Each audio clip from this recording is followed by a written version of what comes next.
자, 일단 여러분들 다 수업 한 번씩은 하셨던 거죠, 1학년 2학기 과정은. 그럼 좀 빠르게 요약하는 식으로만 좀 진행을 할까 하는데, 네, 하고, 그 다음에 유형 문제 몇 가지 좀 천천히 같이 풀어보는 식으로 해서 좀 진행하고, 괜찮을 것 같다 싶으면은 좀 빨리 나가서 딴 거를 좀 하고, 아니다 싶으면은 속도 조절이라든가 이런 것들은 좀 한번 생각을 해볼게요. 예전에, 그러니까, 연지쌤이 어떻게 얘기를 하셨는지 솔직히 잘 몰라서 그냥 제 스타일대로 수업을 하겠습니다. 첫 번째 기본 도형에 대해서 좀 진행을 할 건데요. 기본 도형이라고 하는 거는 세 가지죠. 뭐뭐? 점선면이에요. 점선면. 점선면. 예전에 혹시 예전이랑 지금이랑 좀 많이 달라진 내용 중에 하나인데, 예전엔 그 예전이라고 얘기하는 거는 언제냐면 1800년대, 1700년대 이전에는 점선면이라고 하는 거에 대한 기준 자체가 예전이랑 지금이랑 좀 많이 달랐어요. 정의가 달랐어요. 그러니까 둘 사이의 관계가 어떤 식이었냐면 고대 그리스 시절에 한창 기하 도형적으로 막 발전하기 시작했을 때 선이라고 하는 거, 그러니까 면이라고 하는 거에 정의를 먼저 해놓고, 면이라고 하는 거는, 그러니까 면이라기보다는 입체도형부터 먼저 설명을 하는 거죠. 입체도형은 면으로 둘러싸여 있다. 그리고 면과 면이 만나면 선이 생긴다. 그리고 선과 선이 만나면 점이 생긴다. 이런 식으로 입체에서 면은 선, 점으로 설명을 했었어요. 기원전. 한 3세기, 4세기 정도. 굉장히 옛날에. 그리고 그 상태로 계속 기조를 오고 가다가 요새 들어서는 정의가 바뀌었습니다. 혹시 바뀐 정의에 대해서 알고 계신가요? 이제는 어떤 식으로 정의를 하냐면 점부터 먼저 설명을 하고요. 그 점, 그리고 나서 선, 그리고 면, 그리고 이제 입체 도형으로, 입체로 설명을 해요. 뭔 차이가 있을까? 이렇게 위에서 설명하는 방법과 아래에서 설명하는 방법의 차이는 뭘 것 같아? 그러니까 순서가 뒤집어지면 뭐가 달라질까요? 기준보다는 변하는 게 조금 달라져요. 어떤 느낌이냐면 혹시 차원이라는 이야기 혹시 들어봤습니까? 차원이라는 거에 대한 기준은 뭐냐면 1차원이 뭐게? 우리 선을 1차원이라고 해요. 선 하나만, 수직선 하나로 연결된 거, 이게 1차원이라고 해요. 그럼 수직선 두 개가 만나서 생기는 걸 우린 뭐라고 부르죠? 1학년 2학기 때 배웠던? 1학년 1학기 때 배우죠. 1학년 1학기 제일 뒷부분에서 배웠잖아요. 무슨 좌표? 안 배웠어요? 여러분들 혹시 1학년 1학기 거 아무도 안 배우셨습니까? 평면좌표 모르세요? 좌표평면이라는 얘기를 들어본 적이 없으세요? 어디까지 비어있는지를 지금 내가 너네를 가늠을 못하겠어요. 그래서 차원 하나를 추가시킵니다. 라는 거는 결국에 축 하나를, 방금 전에 수직선이라고 하는 한 개의 축을 또 하나 더 쌓아서 두 개의 축으로 만들어주는 거를 이제 X축, Y축이라고 하는 애를 이제 뭐가 생긴 거예요? 그러면 선과 선이 만나서 면이 생기죠. 그 면이 만들었다라고 하는 애를 얘가 이제 1차원이라고 하고 얘를 2차원이라고 해요. 그러면은 입체는 그러면 몇 차원일 것 같아? 3차원이 되겠죠. 3차원 같은 경우에는 어떤 식으로 돼 있냐면 이거는 언제 배우시냐면 나중에 여러분들이 고등학교 때 선택 과목을 하시게 되면은 뭘 배우게 되냐면 공간좌표라는 걸 배워요. 평면좌표 그 다음에 공간좌표라는 걸 배웁니다. 그럼 축 하나를 더 추가해요. 그래서 여기가 이제 X, 여기가 Y축, 여기가 보통 이제 Z축. 이런 식으로 X, Y, Z축이라고 하는 세 개의 축을 이용해서 입체 도형을 표현을 합니다. 자, 점이라고 하는 거의 정의는요. 점이라고 하는 거의 정확한 정의는 모두 없고 부피와 넓이나 길이가 존재하지 않아요. 뭐만 있는? 위치를 나타내는 값입니다. 그죠? 그저 그 위치. 나타내는 값인데 진짜 신기하게도 수학에서는 그렇게 아무것도 없는 애를 아무리 많이 쌓아도 뭐가 생겨야 돼 안 생겨야 돼 원래대로 따지면 0g짜리 한 무한개를 쌓는다고 하더라도 0g이어야 되지 않아? 근데 신기하게 우리 수학에서는 이렇게 점을 무수히 쌓아서 만드는 도형을 선이라고 이야기합니다. 그죠?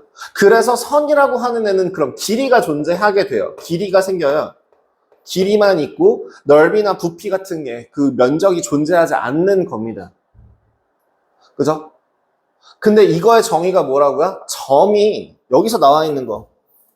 점이 연속적으로 움직이면 선이 되고 그 밑에 있는 참고를 보면 선은 무수히 많은 점으로 이루어져 있다라고 얘기하는데 그렇게 무수히 많이 쌓으면 요거를 이제 두 가지로 얘기하는데 점이 무수히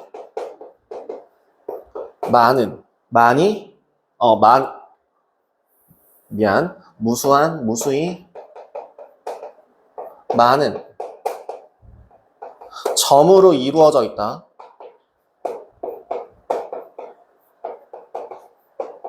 라고도 이야기하고 아니면 얘를 다른 말로 표현할 때는 이제 점의 움직인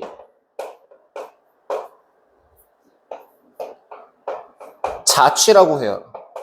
자취라고 하는 거는 여러분들 어디서 나오는 표현이냐면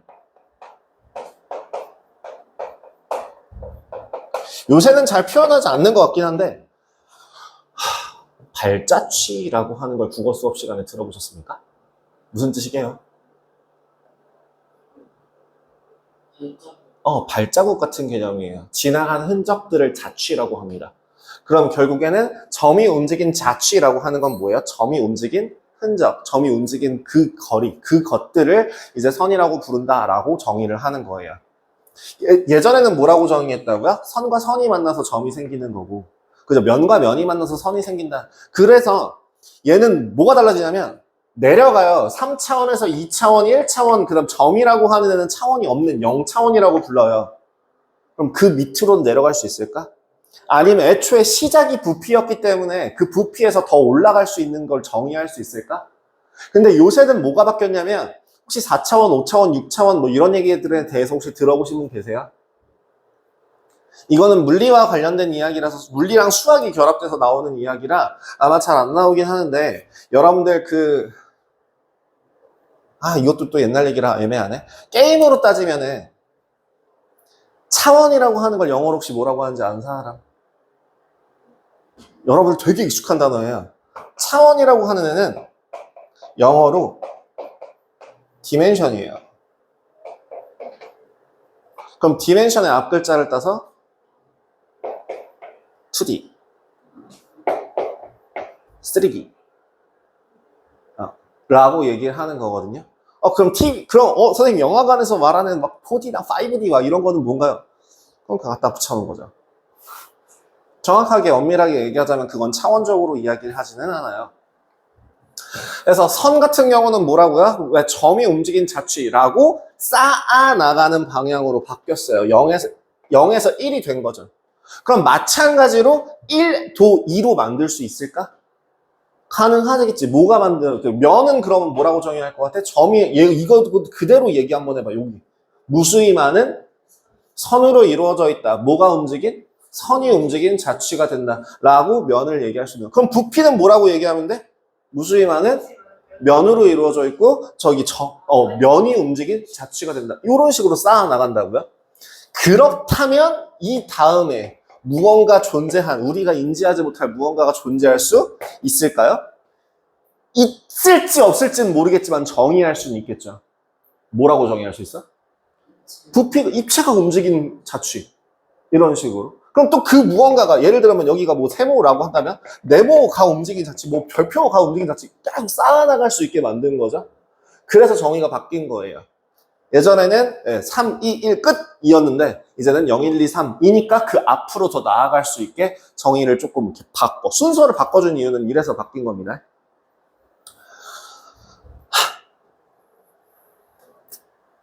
여러분들, 제가, 수업 때 요구하는 바가 딱 두 가지 정도를 이제 말씀을 드릴 거예요. 그러니까 아까 내가 우리 교실에서 나랑 같이 수업하기 위해서 필요한 세 가지, 012 이렇게 말씀드렸다면, 여러분들의 공부를 위해서 해야 될 것 중에 가장 중요하게 생각하는 거는, 우리 학원 같은 경우에는 결국에 여러분들의 궁극적인 목표는 뭐예요? 학교 성적이라기보다는 대학교 잘 가는 거죠. 따지자면. 그렇기 위해서 여러분들은 고등학교를 공부를 잘 해놔야 되고, 그래서 우리 학원이 다른 이 주변에 있는 그 어떤 학원들보다 진도가 빠르다는 아니지만 우리보다 더 빠르게 나가는 데도 있지만 우리만큼 단단하면서도 빠르게 나가는 학원은 없다고 자부하거든요. 여러분들이 지금 현재 반이 엘리트 반이어서 그렇지, 이게 조만간 뭐 스카이반이 되고 뭐 반이 좀 올라가고 뭐하고 하게 된다면 여러분들은 당연히 속도가 빨라질 수밖에 없고 고등과정 당연히 들어가게 될 거고, 그럼 선행이라는 거에 조금 더 힘을 주게 될 거예요. 그럼 그때 선행이라는 거의 목표가 뭔지를 여러분들이 좀 알아주셨으면 좋겠어요.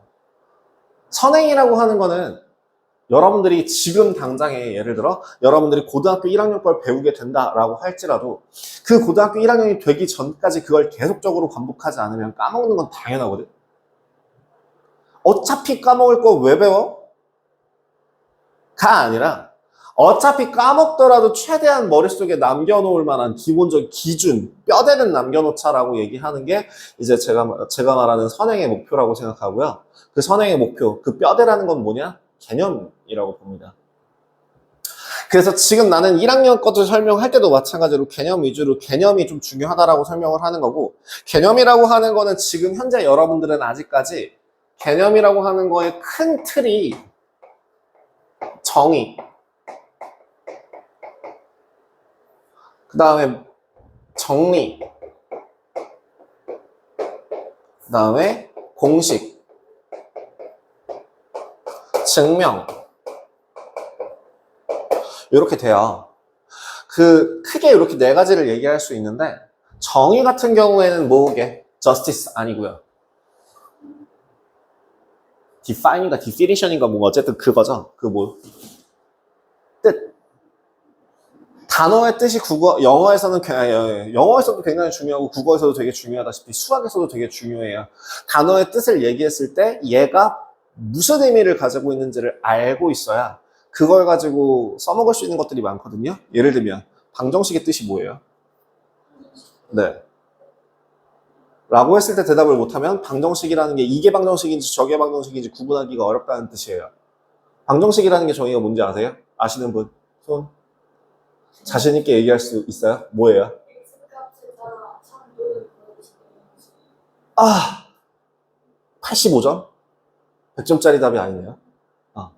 혹시 또 다른 분? 같은 답이에요? 거의 비슷하니까. 난 85점이라고 생각해요. 그 거의 비슷한 15점을 한번 채워주세요. 뭐예요?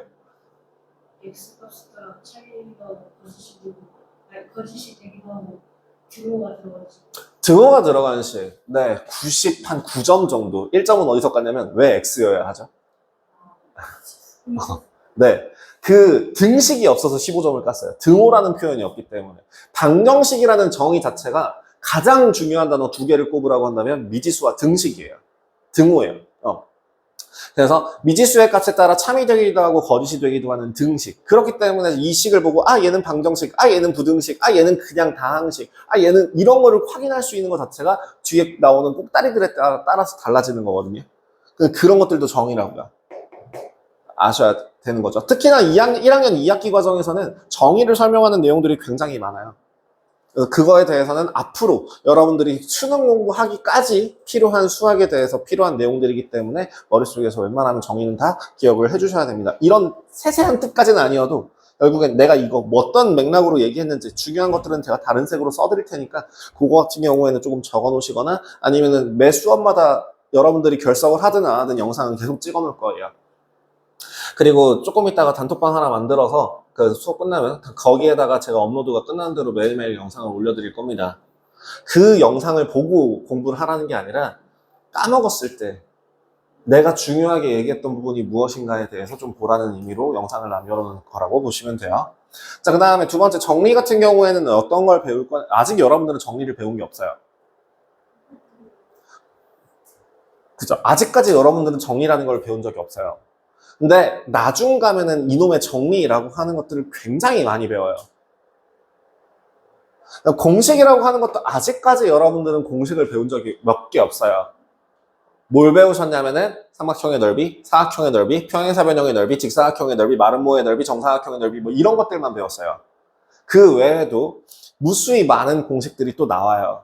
그런 것들에 대해서 반드시 기억을 해주셔야 됩니다. 그럼 증명이라고 하는 거는 이 정리에 대한 거를 증명하는 것들을 배웠고 한 가지 방법 정도는 기억을 하셔야 돼요. 주로 그 증명 방법을 의도해서 그거에서 문제들이 나오는 경우들이 굉장히 많아요. 특히나 너네 학교들.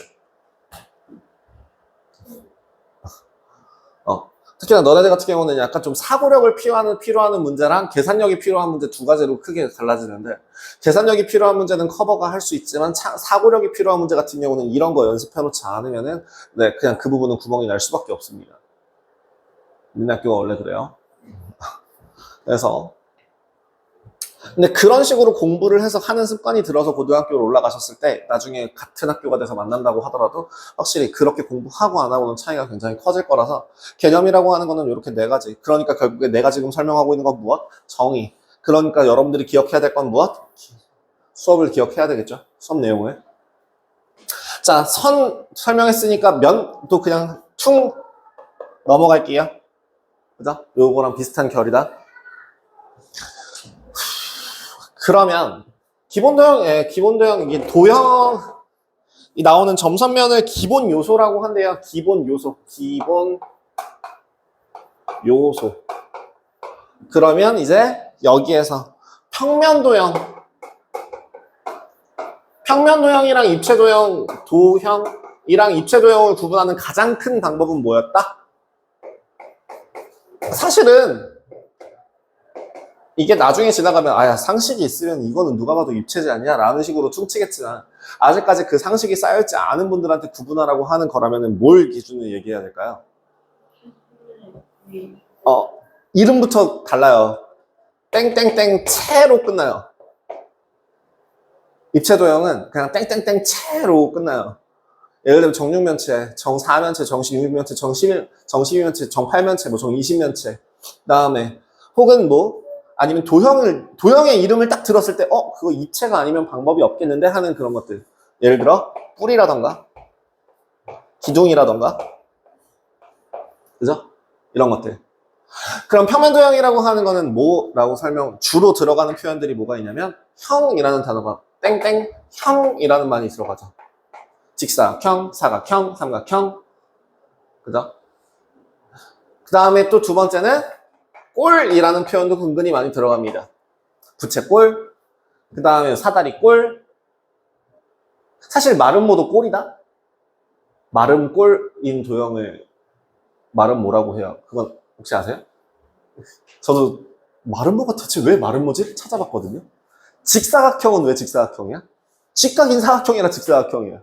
직각삼각형은 직각인 삼각형이라 직각삼각형이야. 근데 마름모는 사다리꼴은 뭐야? 사다리 모양으로 생겨서 사다리꼴이야. 그럼 마름모는 뭐야? 마른 꽃 모양으로 생겨서 마름모래요. 인터넷을 제가 한번 궁금해서 찾아봤더니 마른 꽃 모양이 이렇게 생겼대요. 마른 꽃 모양 자체가 이런 모양을 마름꽃이라고. 마름이라는 식물의 꽃이 이런 모양으로 생겼는데 그래서 요 꽃 모양이랑 똑같이 생겼네 라고 해서 마름모라고 한대요. 결국에는 뭐예요? 모양을 뜻하는 거니까 꼴. 그것도 꼴 형태로 생각할 수 있죠. 활꼴, 부채꼴, 뭐 그런 것들을 이제 평면 도형이라고 생각하시면 돼요. 그냥 그런 것들만 구분하시면 됩니다. 별거 없죠. 또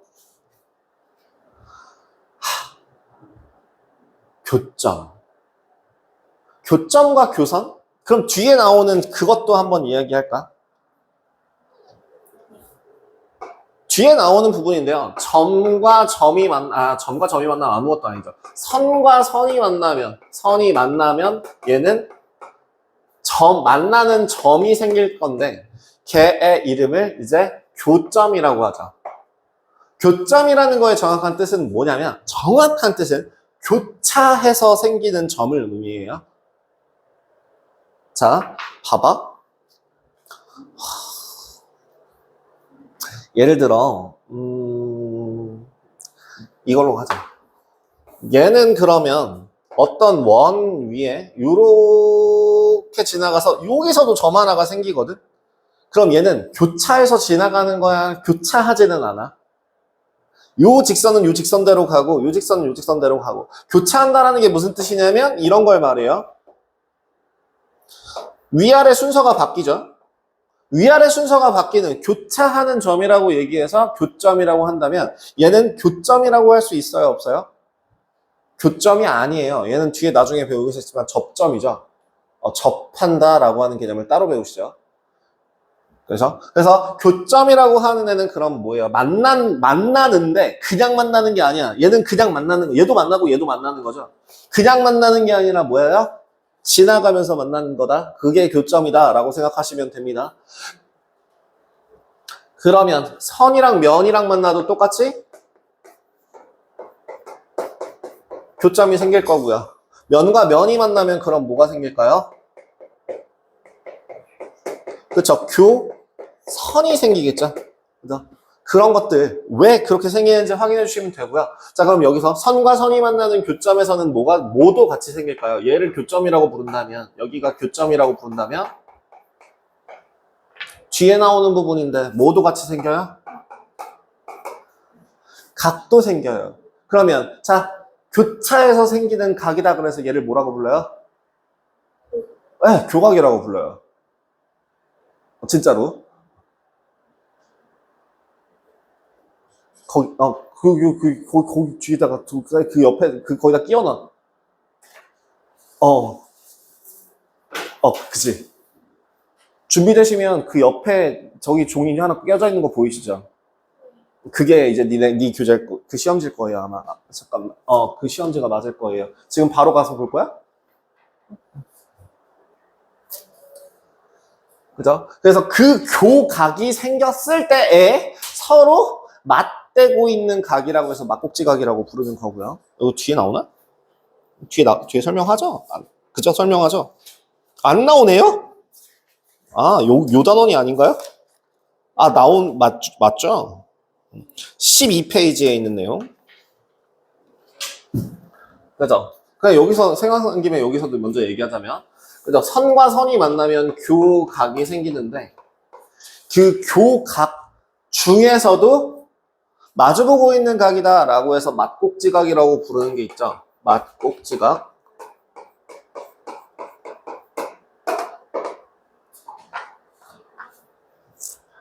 여러분들, 꼭지라는 거의 표현이 뭐예요? 뭔지 혹시 아세요?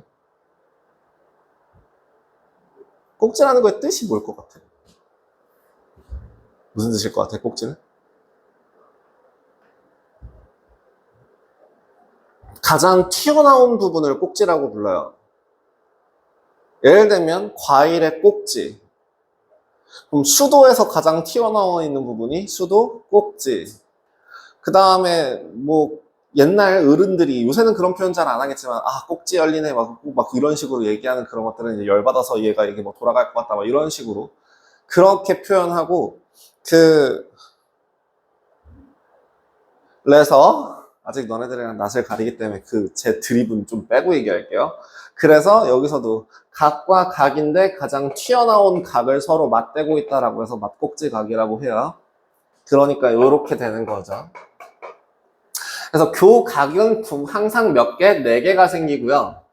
그럼 맞꼭지각은 2쌍이 생기겠죠? 라는 거는 확인해 주시면 좋을 것 같습니다. 뭐 다른 것들 뭐 더 볼 게 있을까요? 8페이지. 요것도 설명했으면 이제 선과 선. 난 이 단원 내용이 참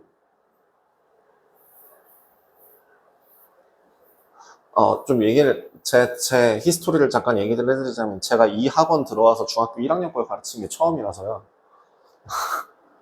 제가 내가 예전엔 당연히 중학교, 초등학교까지 가르치긴 했는데, 21년도에 여기 들어와갖고 2학년 것도 가르쳐 본 적이 없어요. 전 주로 담당이 3학년 애들만 담당해가지고 해봤자 막, 낮은만 해봤자 3학년 거 하고, 그랬었는데, 갑자기 이번에 다 고등학교 1학년으로 넘어가게 되면서 니네들이 받아가지고, 너무 간만에 수업을 해서, 약간 이 개념을 보면 생각이 나는데 제가 막 조금 헤맬 수도 있는 부분에 대해서 약간 양해를 조금 부탁드려요. 몰라서 헤매는 게 아니라.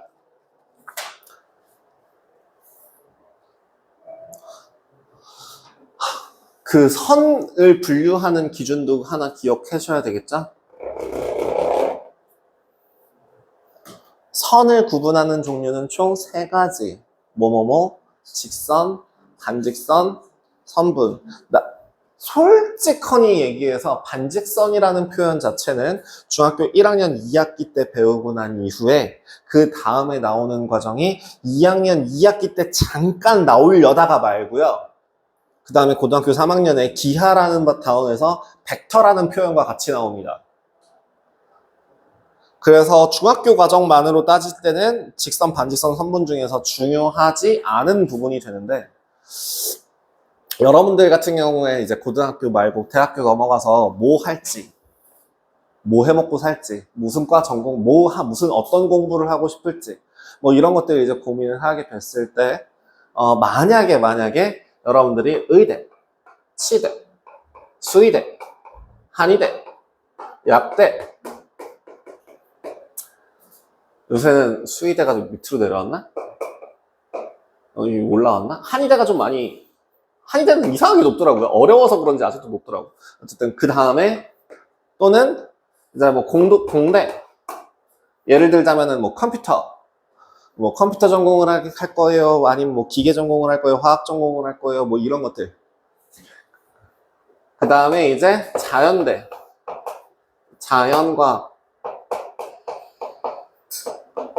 자연과학이라고 하는 건 뭔 차이가 있는데요? 자연과학이라고 하는 거는 순수과학을 이야기해요. 예를 들어 뭐 수학과라던가 아니면 물리학과라던가 그걸 써먹는 애들이 공대, 응용과학이라고 얘기하는 편이고요. 순수과학이라고 얘기하는 편이에요. 화학과, 화학공학과, 생명과학과, 생명공학과 막 이런 차이가 납니다. 이런 것들을 가고 싶으신 분들 같은 경우에는 이제 고등학교 때에 이제 미적분이라는 거를 선택하셔야 되고 기하라고 하는 단원을 선택을 하셔야 돼요. 근데 그 외에 이게 아니라 저는 국어, 영어, 뭐 아니면은 뭐 중국어, 뭐 일본어, 뭐 러시아어, 무슨 어학 계열 이거를 이제 뭐라고 부르냐면 인문과학이라고 불러요. 인문계열이라고 부르고요. 그 다음에 이제 경제, 경영, 뭐 외교, 정치, 뭐 이런 기타 등등 이런 거를 이제 사회계열이라고 불러요. 여러분들이 어느 쪽을 전공을 하고 싶은지, 얘네들 같은 경우는 이걸 안 봐요. 근데 이걸 들었다고 해서 이걸 지원 못하냐? 그것도 아니에요. 나는 옛날 사람이니까.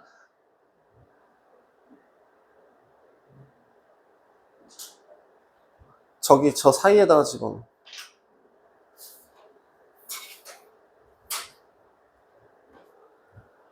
나는 옛날 사람이니까 그 옛날 얘기를 조금 해드리자면은 우리 때까지는 이과 문과라고 해서 이과 선택하면 문과 지원 안 되고 문과 선택하면 이과 지원이 안 되고 이랬었는데 너네들 같은 경우에는 통합과학, 통합사회를 배우는 시기로 넘어갔기 때문에 니네 때는 뭐가 없다? 네, 다 전체 지원이 가능하다. 근데 이제 미적분 2랑 기하 같은 경우를 만약에 고등학교 때 과목 이수를 안 한 사람들 같은 경우에는 대학교에서 서류를 아예 안 받을 가능성은 있죠.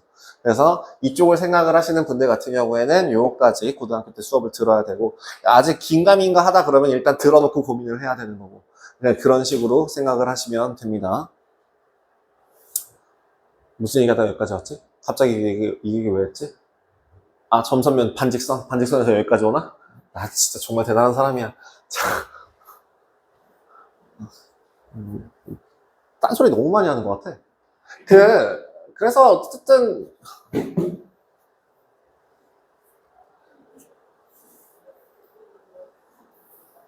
네, 어쨌든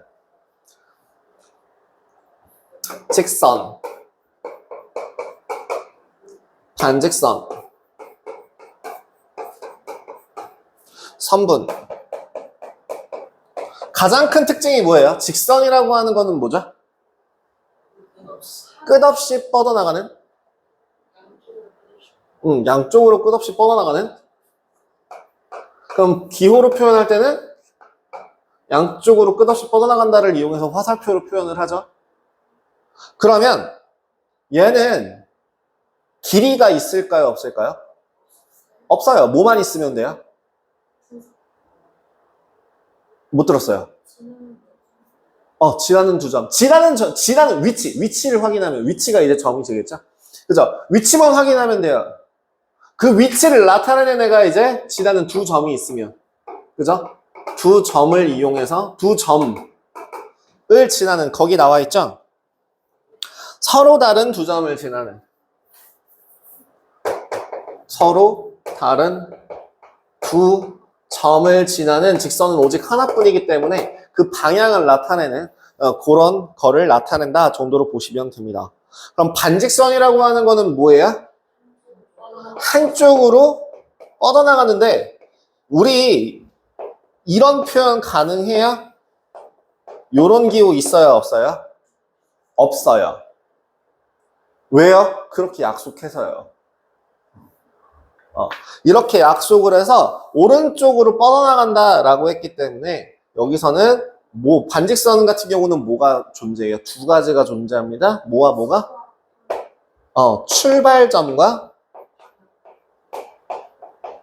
출발점과 방향이 존재하죠. 그걸 통해서 구분을 해줄 수 있어야 한다. 그럼 선분이라고 하는 거는 그럼 뭐예요? 정확하게 어디서부터 어디까지라고 하는 애가 딱 끊기죠. 그래서 점과 점 사이예요. 점과 점 사이를 나타내는 거고 얘가 이제 주로 길이를 나타내게 되겠죠. 여기서 이제 다음 페이지로 넘어가게 연결이 되는데 10페이지 내용.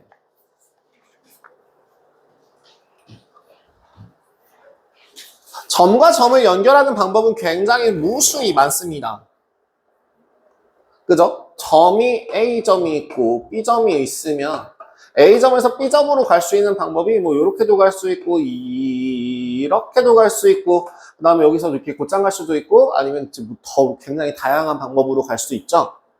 근데 선분이라고 하는 거는 길이라고 하는 거는 선분의 두 점 사이의 거리 어디다 써야 돼? 두 점 사이의 거리를 나타낼 때는 반드시 뭐예요? 선분을 연결해서 길이를 구하는 것과 같다. 직선으로 곧장 연결해주는 거에 대한 길이를 구하는 거다 정도로 기억해 주시면 될 것 같습니다.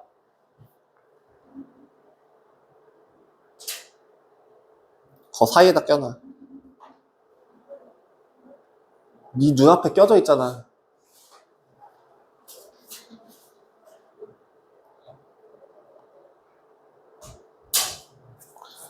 뭐 중점이라고 하는 표현 같은 경우에는 그냥 계속 보고 넘어가실게요. 뭐 3등분점, 4등분점 뭐 그런 것도 그냥 그렇구나 하고 넘어가시면 될 것 같고요.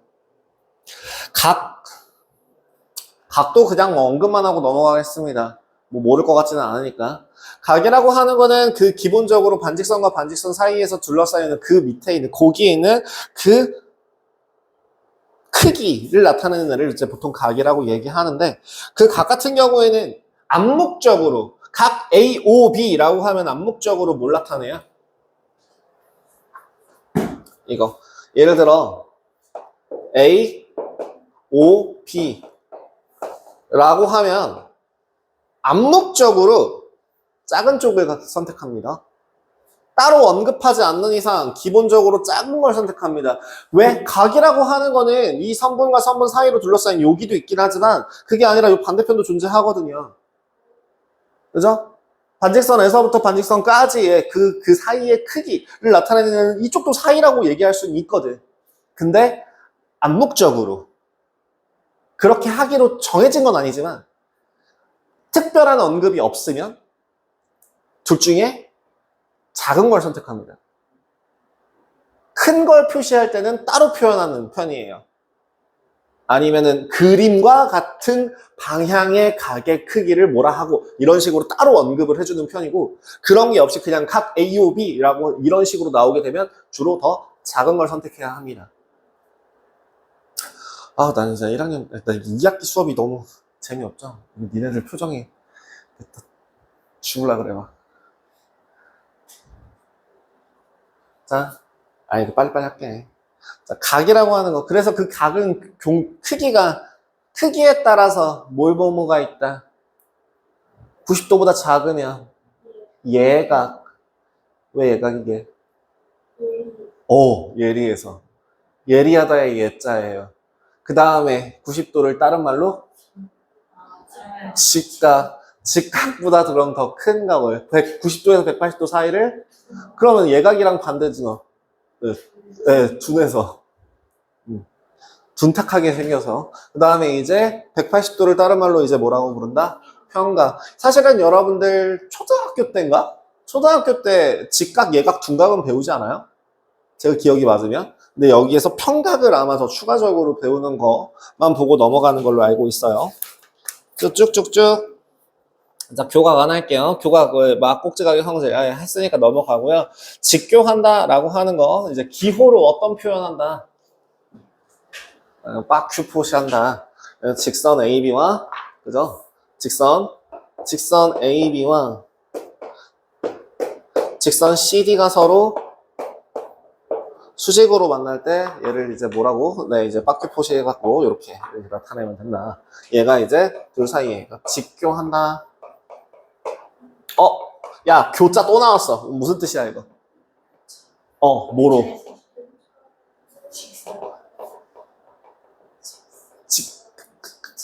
직각으로 교차한다는 뜻이에요. 그래서 직교예요.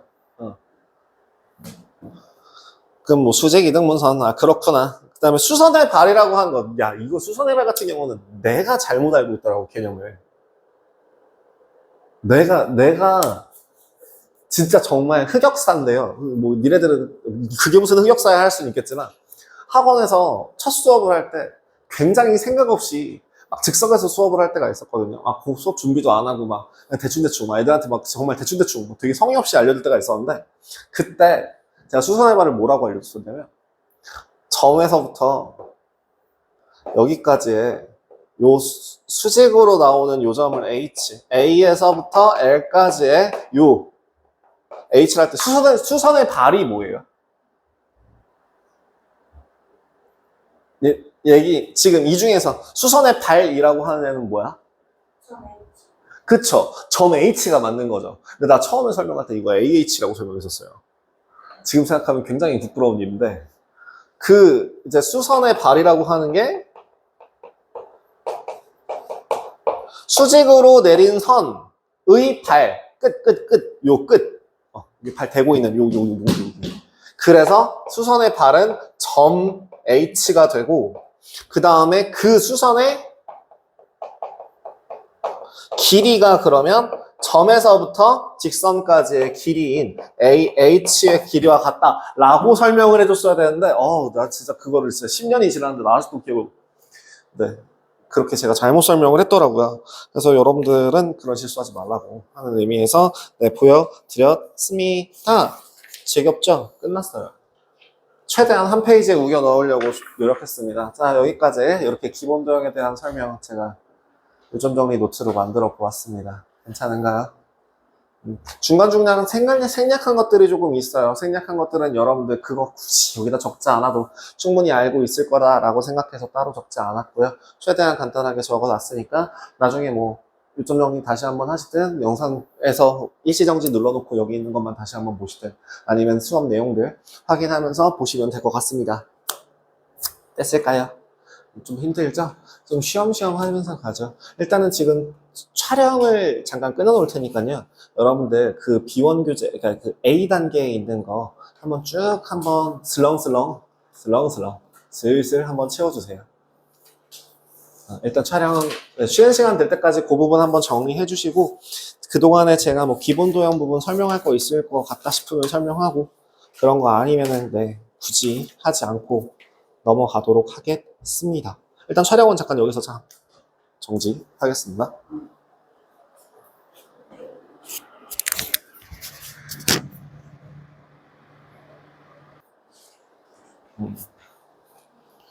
오늘은 그 기본 도형 하나만 풀어오시는 걸로 숙제를 좀 드리고 넘어갈까 합니다. 그 다음에 수업 좀 1학년 2학기 게 어느 정도 좀 진행이 되고 나면, 어머나, 그러고 나서 이제 2학년 1학기 거 좀 같이 보면서 진행하면 되지 않을까 싶어요. C단계 좀 같이 좀 문제를 풀어보고 넘어가도록 하겠습니다. C단계 같은 경우에는 C단계도 이제 숙제로 드리긴 할 건데, 그 전에 좀 미리 좀 같이 몇 가지를 좀 풀어보고 넘어가려고 해요. 자, 일단은 120, 같이 풀어볼 만한 거 125, 125, 126, 127, 129. 쓰가 125, 126, 127, 129.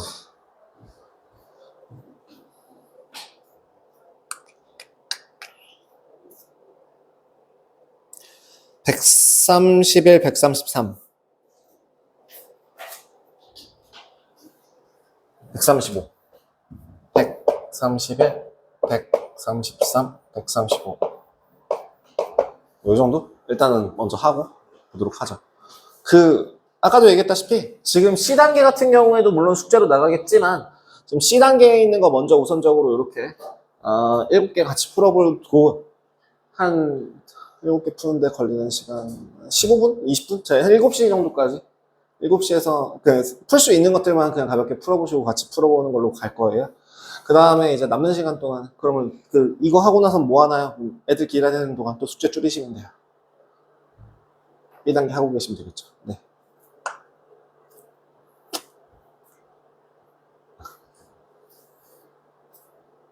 지금 바로 C단계. 해보고 안 되면 다른 문제, 해보고 안 되면 다음 문제, 해보고 안 되면 다음 문제, 이런 식으로 네, C단계 지금 계속 풀어보십시오.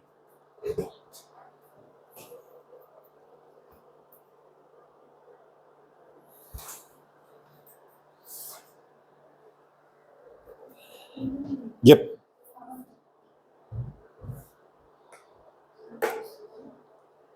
근데 답안지를 수거하는 의미가 없어요. 여러분들이 진짜 10초만 노력하면은 그거 그냥 다 볼 수 있거든요. 무슨 말이냐면 시중교재자, 이 교재는 시중교재예요. 시중교재는 홈페이지 들어가면 답지가 공개되어 있고요. 그 공개되어 있는 답지를 토대로 그냥 구글이든 네이버든 몇 학년 몇 학기 답지라고 검색 띡 하면 그냥 PDF로 다 나와요. 애당초 인터넷 검색하면 바로바로 나와서 답지를 가져가는 게 저는 의미가 없다고 생각합니다. 제가 걷어봤자. 그래서 저는 답지를 걷어봤자 베낄 사람은 다 베낀다고 생각을 하기 때문에 그거는 안 걷을 거고, 제가 직접 눈으로 보고 확인할 거예요.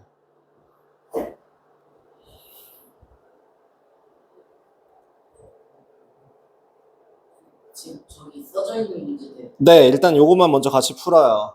풀고서 시간 남으시면은 그 B단계 좀 더 푸시면 되고요.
플립 오래 쓰면 그렇게 되는구나.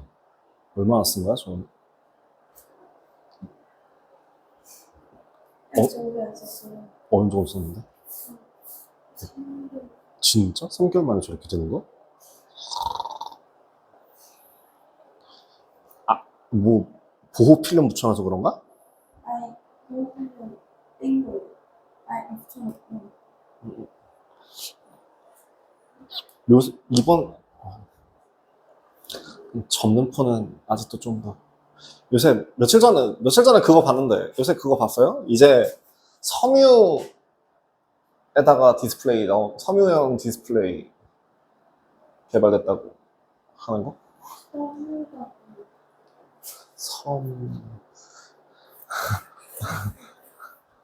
그, CRT? 예전에 너네는 잘 모를 텐데, 되게 브라운관이라는 거 혹시 아세요? 옛날 TV나 옛날 모니터 막 엄청 빵빵하게 튀어나와 있는. 거기에서 지금 이제 LED라고 하는 애가 나왔잖아요. 그게 되게 얇은 걸로 나오기 시작한 것 자체가 이제 이게 진 공간을 이용해서 막 그 RGB 쏘고 뭐하고 그런 거에서 이제 벗어난 건데, 얘가 이제 조금 더 업그레이드 된 애가 이제 플렉서블이라고 그래가지고 플렉시블 구길 수 있는, 접을 수 있는 약간 이런 거. 그래서 플립이라고 하는 거나 이런 것들이 나왔다고 한다면 이제 텍스틸이라고 하는 게 나왔대요. 그러니까 텍스타일. 이게 직물이라고 하는 뜻인데, 직물. 그게 이거 옷. 이제 이번에 개발됐다는데? 저거 플렉시블 그 기술, 원천 기술 자체가 개발된 게 2007년 전후로 개발이 돼서 상용화되는데 한 10년 좀 넘게 걸렸어요. 보통은 기술이 개발되면은 써먹는 데까지 한 10년에서 15년 걸리거든요. 근데 이번에 이제 텍스틸 옷, 그거를 1차적인 개발이 끝났고, 이제 그거에 대해서 상용화되고 뭐하고 하는 그런 것들까지 한다 치면은, 여러분들 아마 한 2035년? 쯤에는 그걸 할 수 있다는데, 팔토시에다가 핸드폰 보고 막 그런 것도 될 거라는데. 유튜브에서 본 거. 그러니까 나도 그거 보고서 얘기했어요. 자, 프로 보셨나요? 저 지금 저도 프로는 봤는데 답을 안 맞춰봐가지고 그 답이 맞는지는 일단 여러분들이 한번 보셔요. 125번 같은 경우에는 그거랑 관련된 문제죠. 뭐 기호랑 관련된 문제, 기호에 연습이 되어 있느냐라고 문제가 나온 것 같습니다. 일단은 나중에 배우겠지만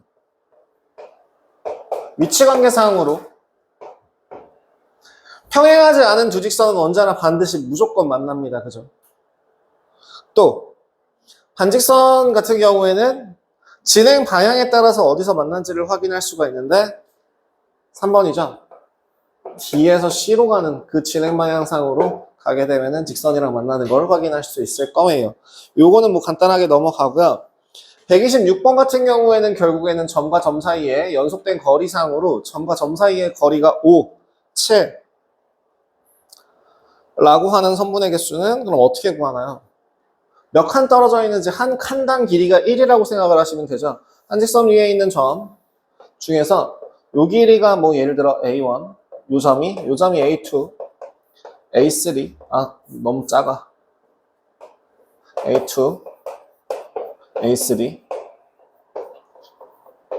하나만 보이지 뭐. A5 그냥 쭉 이렇게 갈게요. 어떤 식으로 계산이 들어가요? 요 한 칸당 길이가 1이라고 한다면 선분의 길이가 5가 되려면은 숫자 간격이 6개가 되는 애를 찾아주시면 되죠. 저는 이런 거를 보통 어떤 식으로 하냐면 순서쌍을 사용합니다. 그리고 순서쌍을 웬만해선 다 쓰려고 하지 않아요. 이런 식으로 규칙이 잡혀 있을 때는 일단 먼저 하나의 순서쌍을 적어주고 두 번째 순서쌍을 보려고 봤더니 27, 3, 8. 규칙이 보인다. 간격이 일정하니까 여기서부터 끝까지. 그리고 개수만 세면 되겠다. 마찬가지로 선분의 길이가 7개인 것, 7인 것도 시작과 끝을 적어준 다음에 개수 세서 더해주면 좀 간단하고 빠르게 계산할 수 있겠다. 그죠? 굳이 하나하나 다 찾을 필요 없는 문제. 다음 127번. 하나하나 다 해야 되는 문제. 127번. 선분과 반직, 그러니까 직선과 반직선의 가장 큰 차이점을 확인하는 문제고요. 예를 들어 뭐 그냥 대충 아이씨. 그냥 대략적으로 그리겠습니다.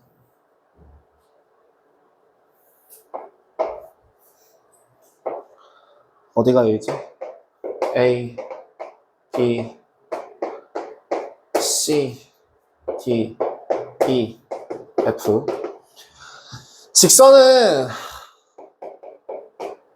점 2개만 찾아주면 직선이 되는데 거기에 한 직선, 같은 직선 위에 있는 거를 확인하면 안 되니까 그냥 단순하게 세면 돼요. 뭐부터? A부터. A를 포함하는 직선은 몇 개가 있을까? 라는 식으로 세시면 돼요. 서로 다른 직선 하나, 둘, 셋, 넷, 5개. A가 들어가는 모든 직선의 개수는 5개라고 마무리를 할 수 있을 거고, 그럼 B는 B에서 A로 가는 걸 뺀 나머지 B에서 이쪽 하나, 둘, 셋. C 하나, D 하나 따로따로 볼 필요 없이 이렇게 3개. 그럼 C도 마찬가지. C도 A로 가는 거 이미 셌고요. B로 가는 것도 요 직선도 셌으니까 몇 개만? 2개만 확인하시면 되죠. 그럼 D 같은 경우에는 1개만 확인하시면 되고 E와 F는 다 겹쳐집니다. 그래서 직선의 개수는 이렇게 11개가 나오게 될 것 같아요. 맞나요? A가 11개. 그럼 반직선 같은 경우엔 똑같이 가는데 이번에는 뭐로 잡아서 출발점과 방향으로 생각을 해서 계산을 해주신다면 A는 마찬가지로 5개가 나올 거고요. B에서 출발하는 B'으로 시작하는 반직선 구해보시면 하나, 둘, 셋, 넷, 4개 나오죠. BC와 BD가 같은 애니까. 그 다음에 C에서 출발하는 애는 그럼 A 하나, A, B, D, E, F 똑같이 5개. D는 3개. D로 시작하는 점 3개. 그 다음에 E로 시작하는 애 5개. F로 시작하는 애 4개. 여기랑 똑같이 대칭돼서 나오는 거 확인하실 수 있습니다. 이렇게 하나하나 구해보신다면 5, 9, 9, 18에 8 더하면 26. B는 26개 이렇게 구할 수 있겠네요. 그래서 A 더하기 B의 값을 구하여라 37 맞나요? 제가 아직 그걸 안 봐서 129번 129번은 여러분들아 문제를 가장 처음부터 확인을 하면은 조금 더 쉽지 않을까 싶어요. 129페이지에 9번에 나와 있는 거 뭐냐면 4점 A, B, C, D가 이 순서대로 한 직선 위에 있고 그 밑에 있는 표 안에 들어가 있는 보기부터 보는 게 아니라 가장 첫 번째 문제에서 하고자 하는 말이 뭔지부터 확인해 주시면 됩니다. 그냥 직선 위의 점 내 맘대로 잡아서요. 이 길이가 이렇게 길이가 같은 거가 아니라 그냥 내 맘대로 길이를 잡은 거고요. 그 다음에 저는 미지수 잡는 걸 좋아합니다. 도형에다가 미지수 표현할 때는 항상 뭘 기준으로 잡냐? 제일 짧은 애를 기준으로 해요. 예를 들어 이런 거 점 B는 점 A에서 BD 길이의 2분의 1만큼 떨어져 있다. 그러면은 내가 요만큼의 길이를 뭐라고 A라고 잡는다면 요만큼의 길이는 2분의 1 A가 되겠구나 라고 문제 그대로 표현할 수 있을 거예요. 그림으로 좀 더 직관적으로 볼 수 있겠죠? BC의 길이는 CD 길이의 3분의 1배이다. BC 길이는 CD 길이의 3분의 1배이다. 얘를 3분의 1B 얘를 B라고 볼 수도 있지만 그게 아니라 그러니까 비례식을 구할 때는 최대한 간단하게 뭐로? 그 비례식의 성질 혹시 초등학교 6학년 때 배웠던 거 기억나십니까? 뭐 1대 3이라고 하는 거나 2대 6이라고 하는 거나 서로 같은 식이다. 즉 이쪽으로 곱하기 2 했으면 이쪽에서도 곱하기 2 해주면 된다 라고 하는 그 성질 그대로 이용해서 저는 얘 대신에 b 대 3b라고 바꿀게요. 그럼 뭘 확인할 수 있죠? 요 a라는 값 대신에 4b를 쓸 수 있다면 요 2a 대신에 2b를 쓸 수 있겠네요. 6b의 길이가 얼마구나? 18cm구나. 우리가 구하고자 하는 CD의 길이는 뭐구나? 3B. 그쵸? 3b는 얼마예요? 9cm. 이렇게. 구하고자 하는 게 무엇인지, 내가 뭘 구하고자 하는 건지, 방정식을 풀 때 여러분들 초등학교 때 잘못 배워서 그래요. 초등학교 때 방정식을 배워서 문제라고 생각해요, 저는. 뭐냐면, 진짜 나 옛날 사람이라, 몰라요. 연지쌤보다 내가 나이가 많은지 적은지 잘 모르겠어요. 연지쌤 나이를 몰라요. 근데, 내가, 몇 년, 니네 14살. 니네 14살이죠? 네. 몇 년생이죠? 11년생입니까? 네. 제가 87년생이니까 니랑 나랑 몇 살 차이냐? 24살 차이 나느냐? 24년 전에는 24년 전은 좀 아니고요. 우리 때 나도 초등학교 나왔어. 저 국민학교 아니에요. 국민학교도 나왔어. 저 국민학교 들어가서 초등학교 졸업했거든요. 근데 어쨌든 국민학교 때는요. 수학이라고 안 하고 산수라고 했고요.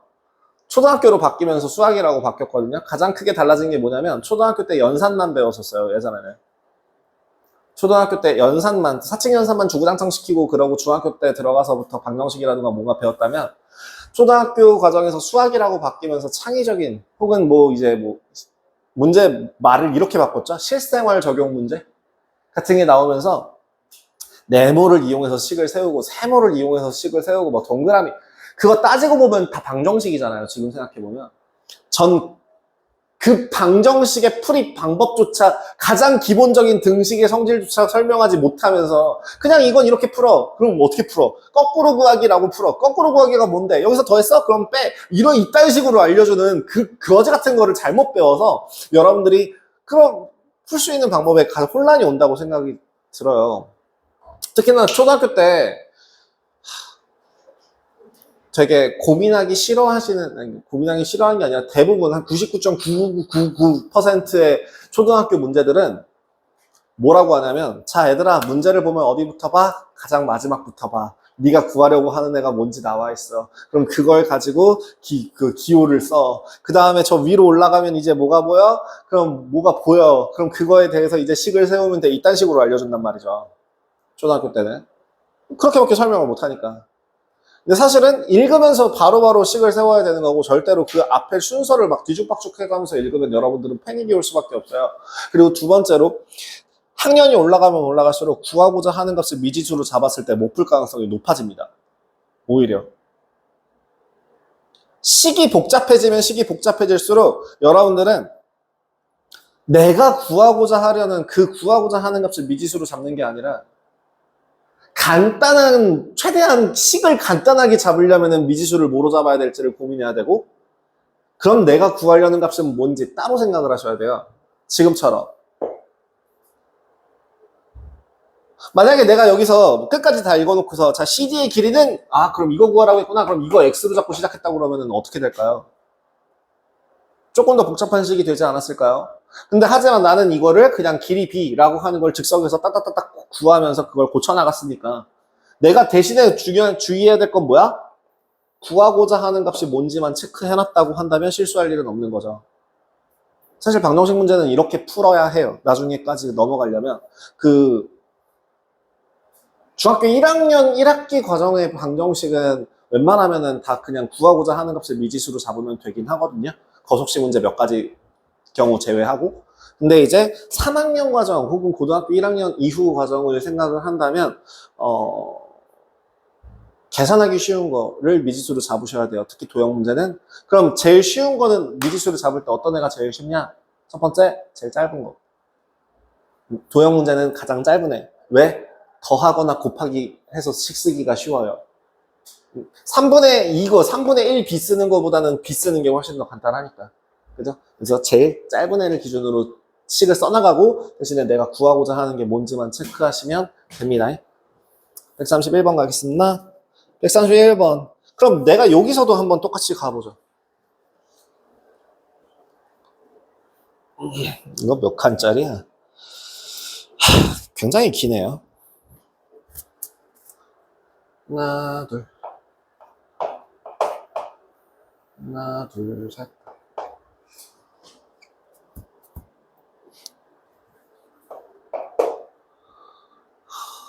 하나, 둘, 셋. 하나, 둘, 셋. 하나, 둘, 셋. 아우. 실제 기리비를 그대로 옮겨 적었었나요? 하나, 둘, 셋. 아마 이게 맞을 거예요. 자, A, B, C, D, L, M, N. 문제에서 이렇게 나와 있습니다. A와 L이 서로 길이가 같대요. 같대요. 같대요. 같대요. 중점이래요. 그리고 여기서 나온 조건들을 하나 체크해 볼게요. BC는 3AB. BC는 3AB. 두 번째는 CD는 2BC. CD는 2BC. 그 다음에 세 번째 LM이 12. LM의 길이가 12cm. 라고 할 때 우리가 구하고자 하는 거 CN의 길이가 얼마예요? 자, 미지수 뭐로 잡을까 그러면? 어디를 미지수 잡는 게 제일 좋을까? 제일 짧은 애 어디? AL, 그죠? AL을 미지수로 잡는 게 제일 쉽습니다. AL의 길이를 내가 만약에 A라고 한다면 여기의 길이도 내가 A라고 잡을 수 있을 거예요. 그러면은 지금 요 2A의 몇 배? 3배라고 했으니까 결국엔 33. 즉, 3A. 오케이, 여기도 3A. 그럼 여기서 또 이제 첫 번째 거 끝났다. 그럼 두 번째 거 CD는 BC 길이의 2배래. 3A, 3A인데 2배니까 몇 A, 몇 A? 6A, 6A. 6A. 6A. 두 번째 것도 끝났다. 자, 그럼 LM의 길이가 12cm래. LM은 몇 A인데? 오호, 그럴 리가. 4A인데 그 값이 얼마구나? 어머나, 12cm가 되는구나. 근데 우리가 구하고자 하는 CN은 몇 A? 몇 A? 6A는 그럼 얼마예요? 라는 문제가 되니까 답은 얼마? 18cm. 이렇게 간단하게 구하실 수 있게 되는 거죠. 네, 최대한 간단한 걸, 그러니까 짧은 애를 가지고 미지수를 잡으시는 게 제일 좋다라는 걸 보여드렸습니다. 133번도 볼게요. 그럼 얘도 또 제일 작은 걸 가지고 세우시면 되는데요. 133번에 유사 종이접기 문제, 유사 문제거든요. 종이접기라고 하는 그 유형에서 가장 중요하게 생각해야 되는 건 뭐냐면 접은 각의 크기는 서로 같다예요. 항상 접은 각의 크기는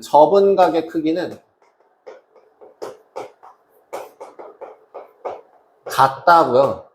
보통은 직사각형을 접거나 아니면은 종이띠를 접거나 이렇기 때문에 평행하다라는 것까지, 뒤에 나오는 평행하다라는 것까지 합쳐지면 주로 뭐가 나오죠? 동의각 또는 억각의 크기까지 포함해서 같다라는 거.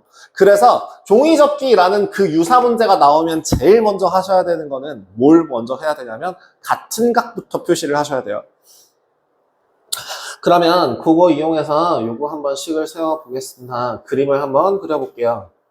자, 요래 요렇게인가요? 한 이쯤인가? 몰라요. A, B, C, D, E, C 다시. 자, 여기에서 지금 구하고자 하는 거 접었는데요. 둘이 서로 같네요. 그죠?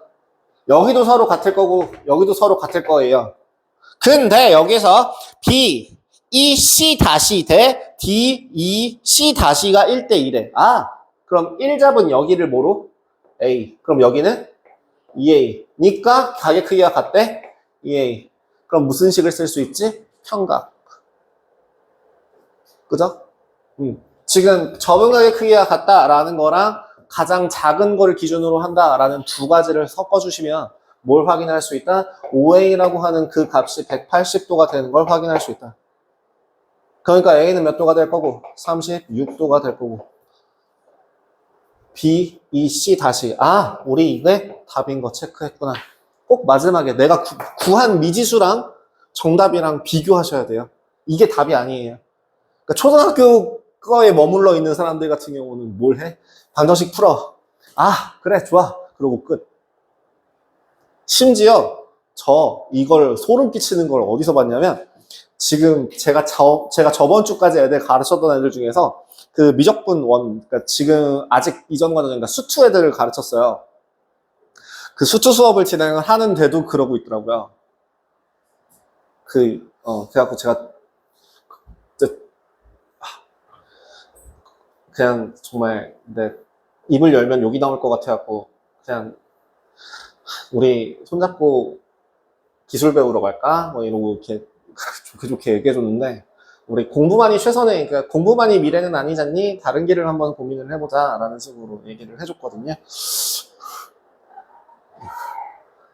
그 정도 그거는 노력의 문제라고 생각을 해서 135번 가겠습니다. 135번은 이거는 사실은 저는 약간 좀 편법을 쓰긴 했었어요. 이게 편법이라고 할 건 없는데 요거 어떻게 푸셨어요? 삼각 A, 사각 B, 육각 C 라고 하는 애 이거를 가지고 비례식을 세울 수 있거든요. 근데 비례식 자체를 너네들이 이걸 한 방에 할 수 있느냐 없느냐가 굉장히 큰 관건이 돼요. 비례식이 뭔지 혹시 기억나니? 우리 비례식이 뭐야? A 대 B는 C 대 D요. 선생님 저 무시하는 거야. 아유 그런 거 무시해도 정도 것이지 이걸 누가 몰라요? 요거의 의미는요? 혹시 아세요? 6학년 2학기 때 배우는 부분이 비례식과 비례 배분이고요. 6학년 1학기 때 배우는 내용이 아마 비와 비율이라는 단원일 거예요. 그러면은 요 비와 비율이라는 단원에서 혹시 뒤에 있는 애를 뭐라고 부르고? 기준이야. 뒤에 게 기준이야. 앞에 게 비교하는 양. 그래서 이걸 B로 표현하는데 얘를 비율로 바꾸면 어떻게 표현해요? 그쵸. 기준양분에 비교하는 양. 이야, 니네 에이스야. 진짜 대박이야. 야, 그거 배운 지 얼마 안 된 거랑 상관없어. 니네가 이걸 기억하고 있다는 것만으로도 너네는 가능성이 보여. 고등학교 들어간 애들한테 야, 이거 비율이 뭐야? 이 B가 뭐야? 라고 물어보면 아무도 대답 못해. 자, 기준양분에 비교하는 양이죠. 그럼 자, 여기서 넘어가서 비율이 같은 식을 등호로 연결한 게 바로 비례식이에요. 그래서 따지자면 이 B분의 A와 D분의 C가 서로 같을 때에 얘를 다른 말로 A 대 B는 C 대 D라고 쓰는 겁니다. 그리고 여기에 그러니까 등식의 성질을 살짝 끼얹어서 양변에 얼마를 곱해주면? 양변에 분모가 사라지도록 BD를 양쪽에 곱해준다면 여기서 나오는 식이 AD는 BC라는 식이 나와요. 그래서 이거랑 비교했을 때 내항의 곱은 외항의 곱이다 라고 얘기를 하는 거죠. 근데 전후관계가 달라요. 내항의 곱은 외항의 곱이다로 생각을 하시는 게 아니라 왜 내항의 곱이랑 외항의 곱이 같아요? 얘 때문에요. 여기서 나오는 애들이에요. 정도로 기억하신다면 분수꼴로 나타낼 수 있으면 참 좋겠다. 분수꼴로 바꿔볼까요? 저 앞에 있는 개수의 최소 공배수 얼마? 로 세 개를 다 등식으로 등호로 연결됐으니까 나눠보면 4분의 A는 3분의 B는 2분의 C죠. 그럼 만약에 내가 여기를 이 값은 모두 다 같아. 그지? 얘랑 다 같은 거야. 그지? 그럼 뭔가 하나랑 같다라고 잡아도 되지. A는 몇 K? 4K. B는 몇 K? C는 몇 K? 몇 대 몇 대 몇? 그쵸. 4대 3대 2. 끝. 그렇게 식을 풀어주시면 조금 더 간단하게 풀 수 있지 않을까 싶어요. 그래서 요걸 바꿔서, 네. 이걸 살짝 틀어서 뭐라고 쓴다고? A는 4K, B는 3K, C는 2K. 이거 막국지각의 성질 하나만 더 끼얹어 준다면 다 합치면 몇 K? 9K가 180도. 그럼 K 하나당 몇 도씩? 20도씩. 근데 우리가 구하고자 하는 AOE라고 하는 애는 결국엔 뭐예요? A 더하기 C죠. A 더하기 C죠. 각 A 더하기 각 C니까 몇 K? 그래서 몇 도? 120도. 비례식 구하실 때는 생각보다 이거를 생각할 수 있다면 얘가 등호가 3개가 되어 4개가 되어 있든 상관이 없어요. 근데 이거는 고등 과정에서 처음으로 설명이 들어가기는 해요. 근데 사실 이 정도는 할 수 있지 않을까? 그치? 생각을 조금 바꾸면. 근데 여러분들이 만약에 아까 처음에 얘기했던 것처럼 내항의 곱은 외항의 곱이에요! 라는 것만 알고 있으면 등호까지는 괜찮은데 등호 하는 순간 손을 못 대지 않을까? 그죠? 그래서 이런 것도 생각해 보시고 만약에 그러면 그걸 생각을 안 했다라고 하면 어떻게 해야 되냐? A 대 B는 4대 3인가? 맞나? 그 다음에 뭐 B 대 C는 2대 3, 3대 2인가? 잠깐만. 3대 2죠? 맞나? 6대 4라고도 할 수 있고. 그래서 그때는 이제 양쪽에 나와 있는 이거 비례식으로 표현하는 것 중에 비례식으로 나와 있는 요 B가 같은 숫자가 되도록 바꿔주시면 돼요. 방금 전에 제가 니네가 여기 6대 4라고 얘기했잖아요. 근데 그게 아니라 서로 같은 애로 바꿔서 3대 2로 바꿔주시면 연결이 가능해요. A 대 B 대 C가 4대 3대 2라고 연결이 가능해요. 원래는 이렇게도 할 수 있어요. 근데 그거보다도 이게 좀 더 빠르고 편해요. 뭐 또 다른 방법으로 설명하면 또 다른 방법으로 설명할 수 있기는 한데요. 굳이 방법을 늘릴 필요는 없을 것 같아서 이 정도 납득하고 넘어가실 수 있을까요? 써먹으실 수 있을까요? 집에서 한번 연습해보시면 충분히 써먹을 수 있겠죠? 자, 일단 이렇게 7개의 설명이 끝났고요. 뒷부분 같은 경우에는 크게 뭐 볼 게 있을까 싶기는 한데요. 141페이지. 141번이요. 시침문침 문제.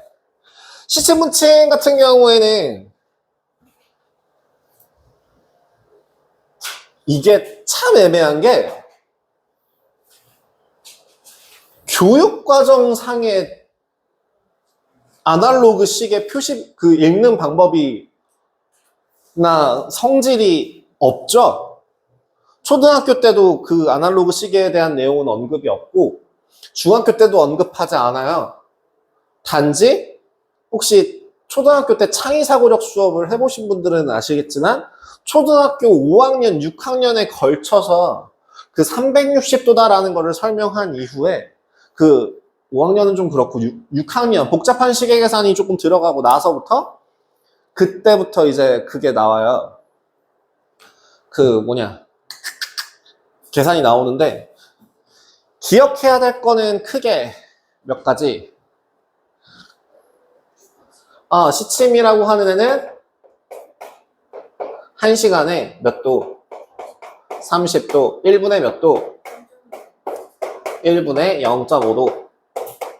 분침이라고 하는 애는 1시간에 1시간에 360도니까 생각하고 상관없이 1분에 몇 도? 6도. 이렇게 되는 거만 기억하고 계시면 되죠. 왜? 한 바퀴를 기준으로 12칸으로 나눴으니까 30. 그 30도라는 애를 60칸으로 나눴으니까 0.5. 그 다음에 한 바퀴 360도라는 애를 60칸으로 나눴으니까 6도인 거고. 자, 그럼 2시, 3시 사이에 시침과 붙임이 서로 반대 방향을 가리키며 편각을 이루는 시각을 구하여라. 그럼 어떻게 구해요?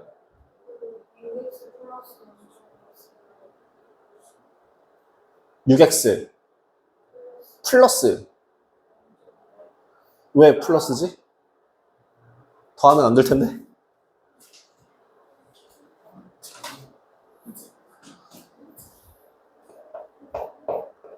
지금 그림을 봤을 때 누가 누구 앞에 있는지를 확인해 주시면 좋을 것 같아요.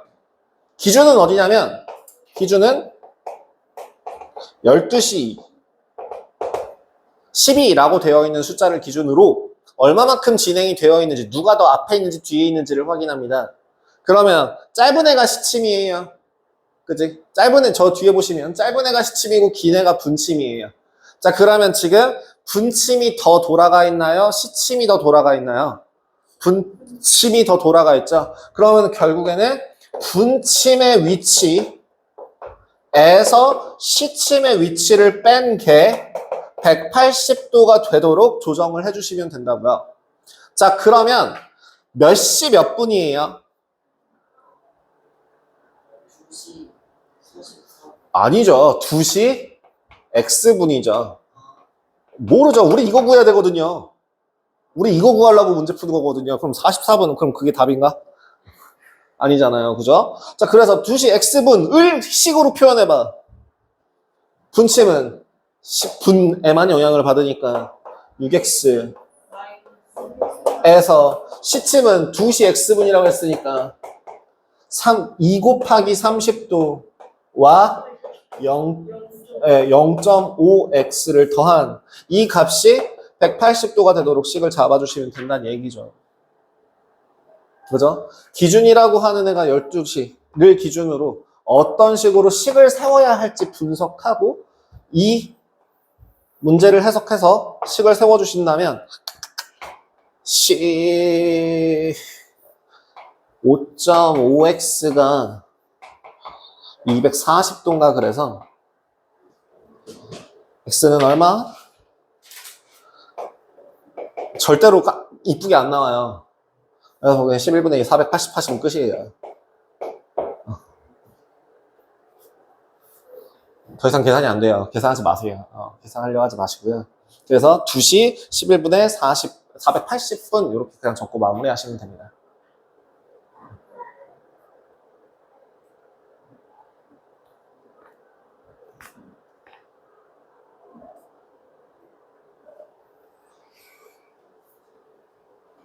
남은 비어있는 문제들 같은 경우에는 여러분들 그 26페이지까지 이제 푸실 수 있을까요, 쌤? 요거 하나만 합시다. 오늘 첫날이고 하니까 send 26페이지까지만 풉시다.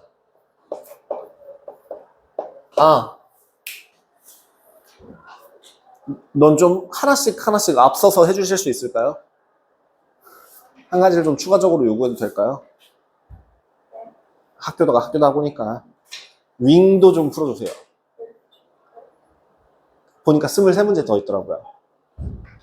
그 한 챕터가 아까 여기 나간 똑같은 챕터가 23문제 있더라고요. 거기는 그것까지만 좀 더 추가적으로 부탁드려요. 첫 번째 거에서 기본 도형 그 부분 거기 위치관계 전까지 맞죠? 23문제라고 돼 있는 거 맞죠? 그거를 애들보다 좀 한 발자국 좀 먼저 갑시다. 왜냐면, 그래서 나는 최종적인 목표가 그 이번 달 끝날 때, 이게 윙코어를 진행한다라고 하면은 자네는 윙코어의 블랙라벨 정도까지는 좀 하고 싶어요. 자, 첫 수업은 어떻게 좀 괜찮으셨는지 모르겠네요. 지금 도형 부분이라서 뭐 연습을 그때그때 좀 그러니까 도형은 솔직히 직관력이 조금 많이 중요한 부분이다 보니까 사람마다 달라요. 어디를 어떻게 봐야 되는지가 사람마다 보는 눈이 조금씩 다르다 보니까 누구는 뭐 한 5문제, 10문제만 풀어보면 익숙하게 되는 경우들이 있고, 누구는 진짜 50문제, 100문제 풀어야 겨우 보일까 말까 하는 경우들이 좀 있습니다. 근데 그렇다고 해서 그 부분이 약하다고 해서 다른 부분까지 약한 건 아니니까, 약하면 약한 만큼 좀 더 열심히 하시면 되시고요. 네, 그렇게 하시는 걸로 네, 봐주시면 될 것 같습니다. 그리고 제가 그 얘기 안 했네요. 저희 이 교실이 밀폐 교실이라 창문이 없는 교실이다 보니까, 드실 만한 거는 음료수를 제외하고는 조금 자제해 주세요. 이거는 제가 미리 좀 사과를 드리자면, 내가 냄새를 많이 못 맡는 것들이 좀 많아요. 저 뒤에서 알짱알짱거리고 있는 저놈이 저번 달인가에 여기다가 자기는 냄새 안 나는 줄 알았다면서 쇼다리를 까서 드셔가지고 제가 한 1시간 동안 교실에 들어오질 못했거든요. 그래서 제가 진짜 한 1시간 내내 갈궜는데, 아무튼 그런 것들 조금 부탁드리면서 네, 첫 수업 좀 괜찮으셨으면 좋겠네요. 자, 수고들 많으셨습니다. 촬영 여기까지 하고요. 네, 가도록 하겠습니다. 고생하셨습니다.